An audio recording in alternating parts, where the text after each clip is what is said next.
Hello everyone, welcome to Exam Focus by Saurabh.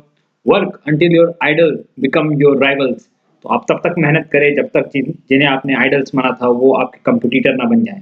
तो इस coat के साथ आज हम शुरू करते हैं पॉलिटी का वीडियो और आज हम बात करेंगे प्रेसिडेंट ऑफ इंडिया के बारे में।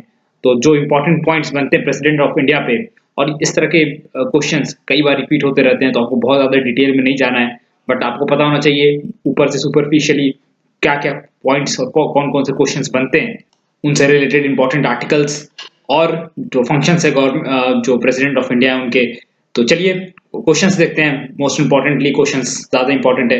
विच article says that all executive power of union shall be vested in the president.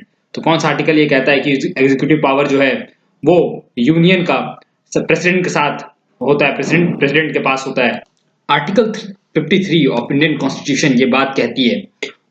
उसी तरह आर्टिकल 52 में मेंशन है कि there shall be a president of India. तो इंडिया का एक प्रेसिडेंट होना चाहिए, ये बात आर्टिकल 52 में मेंशन किया हुआ है। Minimum age of election, minimum age for it should be minimum age for election of president. तो प्रेसिडेंट के लिए इलेक्शन का जो मिनिमम एज है निर्धारित किया गया है वो है 35 ईयर्स। और इसके साथ साथ जो क्वालिफिकेशन है प्रेसिडेंट की वो मेंशन किया हुआ है आर्टिकल नंबर 58 में। Very important. कुछ और बातें मेंशन की हुई हैं जैसे कि जो प्रेसिडेंट इलेक्ट किया जाता है he should be a citizen of India. दूसरी बात, उनका एज 35 ईयर्स होना चाहिए, इस क्वेश्चन का आंसर। तीसरी बात, he must be a qualified member of Lok Sabha. तो लोकसभा का क्वालिफाइड मेंबर होना चाहिए। और चौथी सबसे इंपॉर्टेंट बात, he must not hold office of profit. तो कोई दूसरा सोर्स ऑफ इनकम उसका नहीं होना चाहिए। ये चीज एक्सेप्शन है वाइस प्रेसिडेंट के लिए। अगर वाइस प्रेसिडेंट के साथ साथ जो गवर्नर है, गवर्नर ऑफ स्टेट, उनको भी इस चीज का रिबेट मिला है।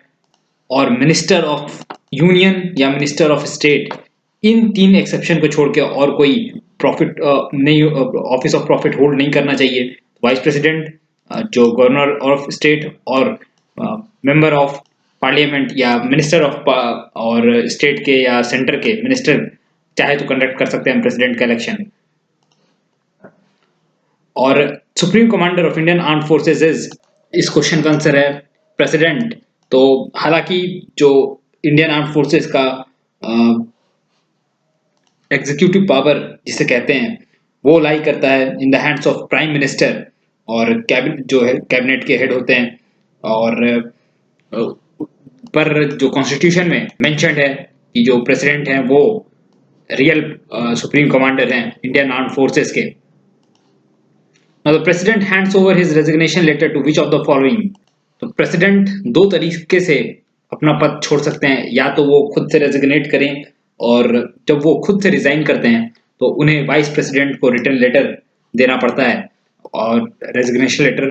और जब इम्पीचमेंट होती है, इम्पीचमेंट मतलब रिमूवल, अगर कोई अनफेयर मीन्स यूज कर रहे हैं प्रेसिडेंट तो उनको अगर रिमूव करना पड़े तो एक विधि है जिसके अनुसार उनको रिमूव किया जाता है। और ये मेंशन्ड है आर्टिकल नंबर 61 में। Article 61 impeachment of president of India से रिलेटेड है। और अगर किसी तरह का वायलेशन होता है, इम्पीचमेंट होता है, तो एक प्रोसीजर है। आइदर हाउसेज ऑफ जो पार्लियामेंट है दोनों में से कोई सा भी हाउस 2/3 मेजोरिटी से ये रेजोल्यूशन पास करती है, और उस रेजोल्यूशन को 25% जो मेंबर्स हैं हाउस के वो सपोर्ट करने चाहिए। और एक प्रेसिडेंट को प्रायर नोटिस भी दिया जाता है 14 डेज के अंदर। और जो दूसरी हाउस है एक कमेटी गठित करती है और इन्वेस्टिगेट करती है जो चार्जेस लगे हैं प्रेसिडेंट पे क्या वो सही है या नहीं। इस बीच जो प्रेसिडेंट हैं वो अपने आप को डिफेंड भी कर सकते हैं, वो हेल्प ले सकते हैं अटॉर्नी जनरल ऑफ इंडिया या कोई भी लॉ ऑफिसर का। और अगर ये bill, I am sorry, resolution अगर पास हो जाती है दोनों हाउस से 2/3 मेजोरिटी से, तो प्रेसिडेंट को इम्पीच कर दिया जाता है या रिमूव कर दिया जाता है। तो ये प्रोसीजर होता है इम्पीचमेंट का प्रेसिडेंट का। Now the process of impeachment of president is mentioned in which article. अभी अभी मैंने डिस्कस किया आर्टिकल नंबर 61 डील करता है इम्पीचमेंट ऑफ प्रेसिडेंट। प्रेसिडेंट को रिमूव करने का, हटाने का तरीका जो है वो लिखा हुआ है आर्टिकल 61 में। Now the president of India should hold the office for the term of जब तक नेक्स्ट प्रेसिडेंट सेलेक्ट ना हो जाए तब तक ऑफिस होल्ड कर सकते हैं प्रेसिडेंट ऑफ इंडिया। और जो मोस्ट एक्सेप्टेड आंसर है इसका 5 इयर्स, तो 5 ईयर टर्म के लिए प्रेसिडेंट ऑफ इंडिया को इलेक्ट किया जाता है। इनकेस ये कंटिन्यू भी किया जा सकता है नेक्स्ट 5 ईयर टर्म के लिए। इनकेस अगर ऑफिस से रिजाइन करता है प्रेसिडेंट, तो या फिर डेथ हो जाती है या फिर इम्पीचमेंट होता है, तो नए प्रेसिडेंट को 6 मंथ के अंदर इलेक्ट कर लेना होता है। और जो उस समय के बीच में जो वाइस प्रेसिडेंट ऑफ इंडिया है वो होल्ड करते हैं as a office as a president of India. और उनकी जो अलाउंस होती है, सैलरी होती है उनकी, वो प्रेसिडेंट के सैलरी के हिसाब से मिलती है फिर। और जब तक नए प्रेसिडेंट इलेक्ट नहीं हो जाते, vice president will act as president of India. In case of impeachment, resignation, death, the vacant seat of the president should be filled within, अभी अभी मैंने बताया, 6 महीने के अंदर जो प्रेसिडेंट का खाली रिक्त जो जगह है वो 6 महीने के अंदर भर जाना चाहिए। Now, who among the following is not appointed as president? Is not appointed by the president? इनमें से कौन सा प्रेसिडेंट के द्वारा अपॉइंट नहीं किया जाता है? तो ये एक एग्जीक्यूटिव फंक्शन है प्रेसिडेंट ऑफ इंडिया का। और प्रेसिडेंट जो है बहुत लोगों को अपॉइंट करते हैं, बहुत सारे पोस्ट, जैसे कि जो प्राइम मिनिस्टर ऑफ इंडिया है उसको अपॉइंट किया जाता है। और उसी तरीके से अटॉर्नी जनरल ऑफ इंडिया, उनको भी अपॉइंट करता है प्रेसिडेंट। कंट्रोलर और ऑडिटर जनरल कैग जिसको बोलते हैं, इनको भी अपॉइंट किया जाता है। तो ये भी ऑप्शन नहीं है। गवर्नर, स्टेट गवर्नर जो है वो भी अपॉइंट करते हैं president, including governor of union territories। और very important, president can appoint CM of NCR, मतलब NC, national capital territory of Delhi. तो दिल्ली के चीफ मिनिस्टर को अपॉइंट करते हैं गवर्नर। और ये मेंशन किया हुआ है आर्टिकल नंबर 239 सेक्शन A5 में ये मेंशन किया हुआ है। और उसी तरीके से सुप्रीम कोर्ट के जज या फिर जो हाई कोर्ट है उनके जजेस को अपॉइंट करते हैं president of India.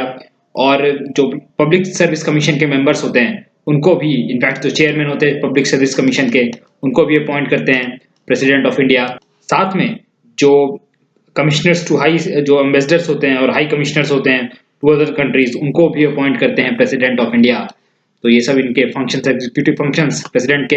How many members of Rajya Sabha can be nominated by president? तो राज्यसभा के कितने मेंबर को नॉमिनेट किया जाता है प्रेसिडेंट के द्वारा? वेरी इंपॉर्टेंट, कई बार क्वेश्चंस पूछा गया एसएससी सीजीएल वगैरह में। On the basis of special knowledge, जिनको स्पेशल नॉलेज होता है या स्पेशल प्रैक्टिस होता है, प्रैक्टिकल एक्सपीरियंस होता है, उस आधार पर लिया जाता है। जैसे कि लिटरेचर के फील्ड में हो गया, या फिर साइंस के फील्ड में, या फिर आर्ट्स के फील्ड में, या सोशल सर्विस के फील्ड में जो लोग बहुत पारंगत होते हैं उनको प्रेसिडेंट अपॉइंट कर सकते हैं। और 12 जो होता है, 12 नॉमिनेशन किए जा सकते हैं राज्यसभा में।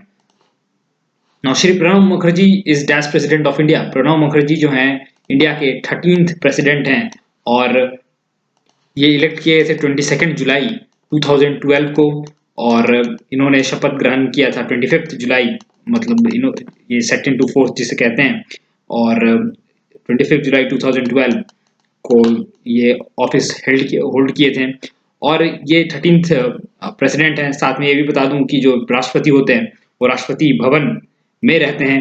ये तो सबको पता होगा, जो कि रायसीना हिल्स में दिल्ली में लोकेटेड है, रायसीना SINA हिल्स। और